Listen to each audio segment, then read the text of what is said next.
नवाबों के शहर में छाए लखनऊ के गेंदबाज अपनी आग उगलती हुई गेंदबाजी से मचाई इस कदर तबाही, तहस नहस हो गया ऑरेंज आर्मी हैदराबाद का बल्लेबाजी क्रम।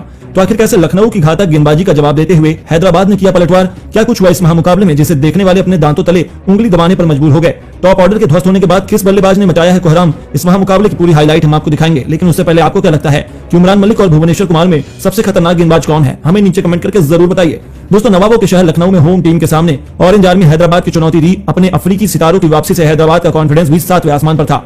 इस महामुकाबले पर पूरी दुनिया की नजर टिकी हुई थी। लखनऊ का इकाना स्टेडियम खचाखच भरा हुआ था, दर्शकों में जोश अपने चरम पर था। इस मुकाबले में जब सिक्का उछला तो हैदराबाद के कप्तान एडम मार्करम ने टॉस जीतकर पहले बल्लेबाजी का फैसला किया।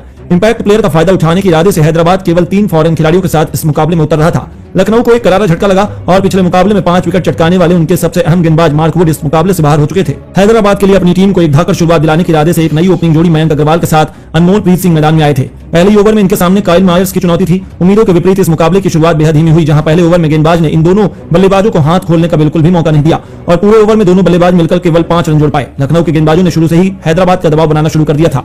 पिच बल्लेबाजी नहीं बल्कि गेंदबाजों को मुफीद लग रही थी, जिसका वो बखूबी फायदा उठा रहे थे। लेकिन अनमोलप्रीत सिंह ने भी बहुत जल्द अपने हाथ खोलने शुरू कर दिए। जयदेव उनादकर की घातक बाउंसर पर अपने हुक शॉट का नजारा दिखाते हुए उन्होंने गेंद को बाउंड्री के बाहर बहुत दूर मार दिया। उनका अद्भुत छक्का देखकर गेंदबाज भी हैरान रह गया। ऐसा लग रहा था कि यह खिलाड़ी बेहद शानदार फॉर्म में है। जी हां दोस्तों, रनों की रफ्तार में इजाफा करने के लिए यह दोनों खिलाड़ी देख रहे थे। यह बात केएल राहुल भी जानते थे और उन्होंने पिच के मद्देनजर बहुत जल्द कुणाल पांड्या को गेंदबाजी आक्रमण पर लगा दिया। वे दोनों बल्लेबाजों को बिल्कुल भी पेश नहीं देना चाहते थे, लेकिन बल्लेबाज अपनी कला में माहिर थे। अग्रवाल ने कुणाल की पहली गेंद पर स्वीप शॉट से चौका बटोरकर इस ओवर को बड़ा बनाने का इरादा जाहिर कर दिया। ऐसा लग रहा था कि वह इस गेंदबाज के परखच्चे उड़ा देंगे, लेकिन कुणाल भी जाल बिछाने में माहिर हैं। उन्होंने इस बल्लेबाज और हैदराबाद के सभी इरादों पर पानी फेरते हुए मयंक अग्रवाल को अपने जाल में फंसा लिया। दोबारा गेंद को बाउंड्री के बाहर फेंकने के प्रयास में मयंक 30 यार्ड सर्कल में ही अपना कैच थमाकर वापस लौट गए। यह हैदराबाद को बहुत बड़ा झटका था, क्योंकि मयंक अग्रवाल केवल 6 गेंदों पर 8 रन बनाकर चलते बने थे। अब तो मुकाबला लखनऊ की तरफ जाता दिख रहा था, क्योंकि 3 ओवरों में हैदराबाद केवल 21 रन बना पाई थी। वहीं मयंक के आउट होने के बाद बल्लेबाजी करने आए थे राहुल त्रिपाठी।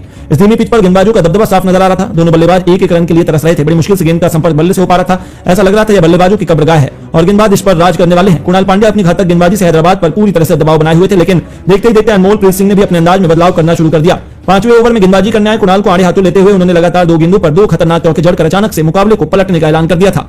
उनके वह खतरनाक शॉट देखकर कुणाल पांड्या भी हैरान थे। उन्हें अपनी आंखों पर भरोसा ही नहीं हो रहा था, लेकिन अचानक से मुकाबला लखनऊ की पकड़ से दूर जाने लगा था।